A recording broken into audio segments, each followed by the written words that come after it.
मेरा मुझ में कुछ नहीं, जो कुछ है सो तेरा। तेरा तुझको सौंप दूं, क्या लागे है मेरा। इसमें कबीर बताते हैं, मेरे भीतर स्वयं का कुछ भी नहीं है, जो भी है वह सब आपका यानी परमात्मा का ही है। इसलिए हे प्रभु, मैं आपकी ही वस्तु को आपको अर्पित करता हूँ। जब सब कुछ पहले से ही आपका है तो उसमें मेरा क्या अहंकार या स्वामित्व हो सकता है। इसमें कबीर निष्काम भाव, आत्मनिवेदन और अहम की पूर्ण समाप्ति की बात करते हैं। यह श्लोक हमें अहंकार से मुक्त होकर ईश्वर को समर्पित होने की प्रेरणा देता है।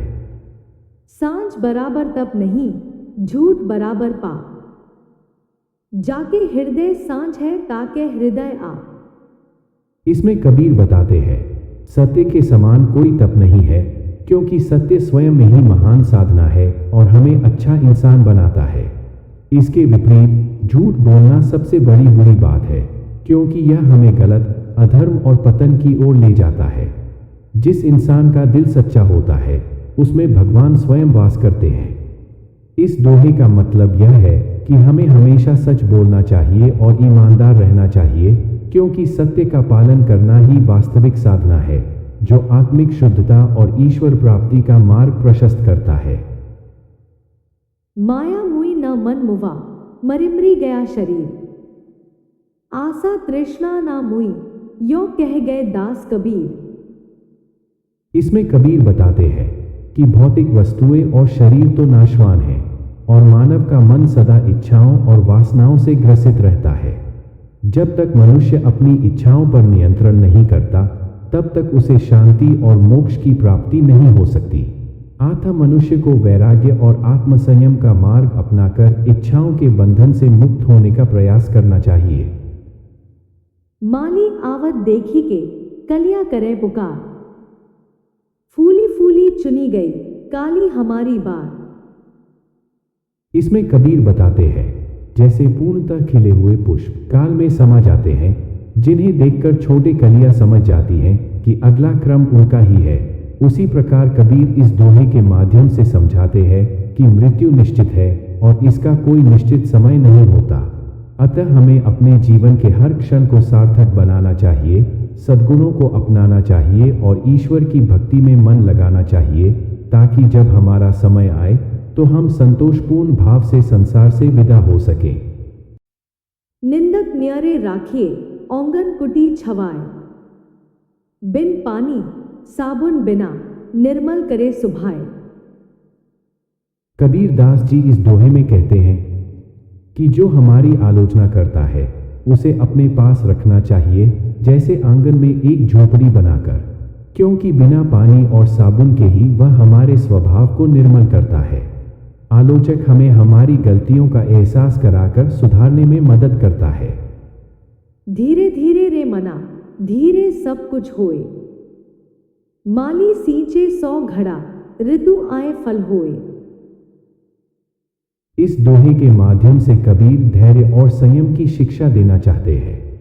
कबीर कहते हैं, जैसे पेड़ नियमित देखभाल के बावजूद फल अपने समय पर देता है, वैसे ही मेहनत और प्रयास का फल भी सही समय पर ही मिलता है। सफलता पाने के लिए धैर्य और निरंतर परिश्रम आवश्यक है। साईं इतना दीजिए, जा मैं कुटुंब समाए। मैं भी भूखा न रहूं, साधु ना भूखा जाए। इस दोहे में कबीर संतुलित और संतोषपूर्ण जीवन का संदेश देते हैं। वह प्रार्थना करते हैं कि भगवान उन्हें इतना दें कि वह अपने परिवार का पालन पोषण कर सकें और जरूरतमंदों की सहायता कर सकें। यह दोहा सादगी और दया के साथ जीने की शिक्षा देता है, जिसमें न तो लालच हो और न ही अधिकता। लूट सके तो लूट ले, राम नाम की लूट। पाछे फिर पछताओगे, प्राण जाएंगे जब छूट। कबीर दास जी इस दोहे में कहते हैं कि जब तक समय है प्रभु के नाम का भजन कर लो, क्योंकि यह सबसे बड़ी संपत्ति है।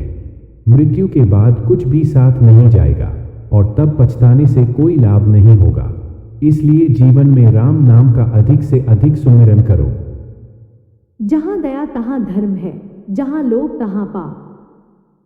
जहां क्रोध तहां पाप है, जहां क्षमा तहां आप। कबीर दास जी इस दोहे में कहते हैं कि जहां दया और करुणा होती है वहां धर्म और अच्छे कर्म फलते फूलते हैं। लोभ या लालच इंसान को गलत रास्ते पर ले जाता है और पाप का कारण बनता है।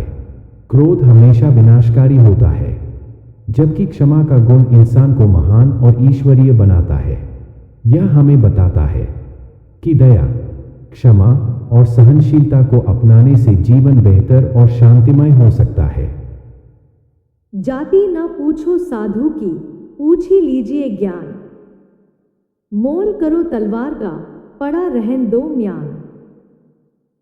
कबीर कहते हैं कि व्यक्ति की जाति पर ध्यान न देकर उसके ज्ञान को परखें। जैसे तलवार की धार मूल्यवान होती है, म्यान नहीं, वैसे ही किसी के बाहरी रूप या जन्म से ज्यादा उसके आंतरिक गुण और समझ महत्वपूर्ण है। यह दोहा समानता और ज्ञान की महत्ता सिखाता है। बुरा जो देखन में चला, बुरा न मिलिया कोय। जो मन देखा आपना, मुझसे बुरा न कोय। इस दोहे में कबीर दास जी ने आत्मचिंतन और आत्मावलोकन का महत्व बताया है। वे कहते हैं कि जब उन्होंने दूसरों की बुराइयों को ढूंढने की कोशिश की तो उन्हें कोई बुरा व्यक्ति नहीं मिला, लेकिन जब उन्होंने अपने मन में झांका तो पाया कि सबसे ज्यादा बुराई उनके अपने भीतर है। यह दोहा हमें सिखाता है कि दूसरों की आलोचना करने से पहले हमें अपने भीतर की कमियों को देखना और सुधारना चाहिए। आत्मचिंतन से ही व्यक्ति सच्चा ज्ञान प्राप्त करता है और अपने जीवन को सही दिशा में ले जा सकता है। चलती चक्की देख के दिया कबीरा रोए। दो पाटन के बीच में साबुत बचा न कोय। इस दोहे में कबीर दास जी ने जीवन की नश्वरता और संघर्षों को प्रतीकात्मक रूप से व्यक्त किया है। वे कहते हैं कि जैसे चक्की के दो पाटों के बीच में कोई अनाज का दाना साबुत नहीं बचता, वैसे ही इस संसार में जीवन और मृत्यु, सुख और दुख, समय और परिस्थितियों के दो पाटों के बीच में कोई भी मनुष्य बच नहीं सकता। यह दोहा हमें जीवन की सच्चाई का एहसास कराता है और सिखाता है कि हमें अपने जीवन को सार्थक और आध्यात्मिक बनाने की कोशिश करनी चाहिए, क्योंकि यह संसार अस्थिर और नश्वर है। माटी कहे कुम्हार से, तू क्या रोंदे मोहे। एक दिन ऐसा आएगा, मैं रोन दूंगी तोहे। इस दोहे में कबीर दास जी ने अहंकार और जीवन की क्षण भंगुरता का संदेश दिया है। मिट्टी कुम्हार से कहती है कि वह आज उसे रौंदकर अपने मन का काम कर रहा है, लेकिन समय का पहिया घूमेगा और एक दिन वह मिट्टी बनकर उसी के अधीन हो जाएगा। इस दोहे से कबीर हमें सिखाते हैं कि हमें अपने जीवन में अहंकार, घमंड और दूसरों के प्रति कठोरता से बचना चाहिए। संसार की हर चीज अस्थायी है और अंततः सभी को मिट्टी में मिल जाना है। यह विचार विनम्रता को अपनाने की प्रेरणा देता है। नहाए धोए क्या हुआ, जो मन मैल न जाए। मीन सदा जल में रहे, धोए बास न जाए। कबीर दास जी का यह दोहा बाहरी स्वच्छता और आंतरिक शुद्धि का महत्व समझाता है।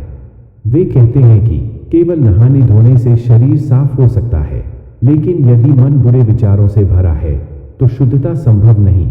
इसका उदाहरण मछली से दिया गया है, जो जल में रहने के बावजूद अपनी गंध नहीं छोड़ती।